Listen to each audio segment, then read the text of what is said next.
ನಟ ಅಜಯ್ ರಾವ್ ದಾಂಪತ್ಯದಲ್ಲಿ ಬಿರುಕು ಮೂಡಿದೆ ಅನ್ನೋದು ಗೊತ್ತಾಗ್ತಾ ಇದೆ. ವಿಚ್ಛೇದನಕ್ಕೆ ಕೋರಿ ಸ್ವಪ್ನ ರಾವ್ ಕೋರ್ಟ್ ಮೊರೆ ಹೋಗಿದ್ದಾರೆ.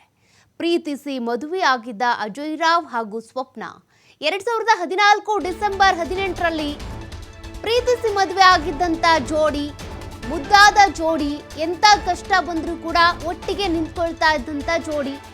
ಆದ್ರೀಗ ಇವರ ಮಧ್ಯೆ ಕೂಡ ದಾಂಪತ್ಯ ಜೀವನದಲ್ಲಿ ಬಿರುಕು ಮೂಡಿದೆ ಅನ್ನೋದು ಗೊತ್ತಾಗ್ತಾ ಇದೆ. 2014 ಡಿಸೆಂಬರ್ 18ರಲ್ಲಿ ಮದುವೆಯಾಗಿದ್ದು, ಇತ್ತೀಚೆಗೆ ಹೊಸ ಮನೆ ಗೃಹ ಪ್ರವೇಶ ಮಾಡಿದ್ದಂತಹ ದಂಪತಿ ಇದೀಗ ಇದ್ದಕ್ಕಿದ್ದಂತೆ ವಿಚ್ಛೇದನ ಕೇಳಿ ಕೋರ್ಟ್ ಮೊರೆ ಹೋಗಿದ್ದಾರೆ ಅನ್ನೋದು ಗೊತ್ತಾಗ್ತಾ ಇದೆ.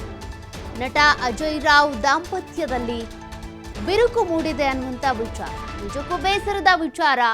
ನಟ ಅಜಯ್ ರಾವ್ ಅವರು ಸಾಕಷ್ಟು ಕಷ್ಟಪಟ್ಟು ಕಾರ್ ಮಾರಿ ಇತ್ತೀಚೆಗೆ ಸಿನಿಮಾ ಮಾಡಿದ್ರು.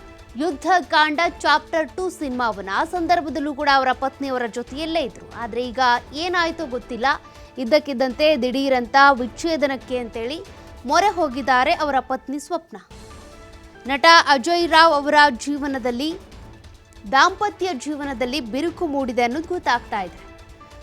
ಅಜಯ್ ರಾವ್ ಅವರ ಪತ್ನಿ ಈಗ ಕೋರ್ಟ್ ಮೊರೆ ಹೋಗಿದ್ದಾರಂತೆ ವಿಚ್ಛೇದನಕ್ಕಾಗಿ. ಸ್ವಪ್ನ 2014ರಂದು ಮದುವೆ ಆಗಿದ್ರು, ಮುದ್ದಾದ ಮಗಳು ಕೂಡ ಇದ್ದಾಳೆ. ಹಿಂಗಿದ್ರು ಕೂಡ ಏಕಾಏಕಿಯಾಗಿ ಈ ರೀತಿಯಾಗಿ ನಿರ್ಧಾರ ತೆಗೆದುಕೊಳ್ಳೋದಕ್ಕೆ ಕಾರಣ ಏನು? ನಟ ಅಜಯ್ ರಾವ್ ಹಾಗೂ ಸ್ವಪ್ನ ಇಬ್ಬರು ಕೂಡ ಪ್ರೀತಿಸಿ ಮದುವೆ ಆದಂಥವ್ರೆ. ಒಬ್ರನ್ನೊಬ್ರು ತುಂಬ ಚೆನ್ನಾಗಿ ಅರ್ಥ ಮಾಡ್ಕೊಂಡಿದ್ರು. ಅನೇಕ ಇಂಟರ್ವ್ಯೂಗಳಲ್ಲೂ ಕೂಡ ಅಜಯ್ ರಾವ್ ಅವರು ತಮ್ಮ ಪತ್ನಿ ಬಗ್ಗೆ ಬಹಳ ಗೌರವಯುತವಾಗಿ ಮಾತನಾಡ್ತಾ ಇದ್ರು. ಅವ್ರ ಮೇಲಿರುವಂಥ ಪ್ರೀತಿ ಜೊತೆಗೆ ಅವ್ರ ಮೇಲಿರುವಂಥ ಗೌರವದ ಬಗ್ಗೆ ತುಂಬ ಚೆನ್ನಾಗಿ ಎಕ್ಸ್ಪ್ಲೈನ್ ಮಾಡಿದ್ರು. ಬಟ್ ಇಂಥ ಒಂದು ಜೋಡಿ ಈಗ ವಿಚ್ಛೇದನದ ಮೊರೆ ಹೋದ್ರಾ ಅಂತ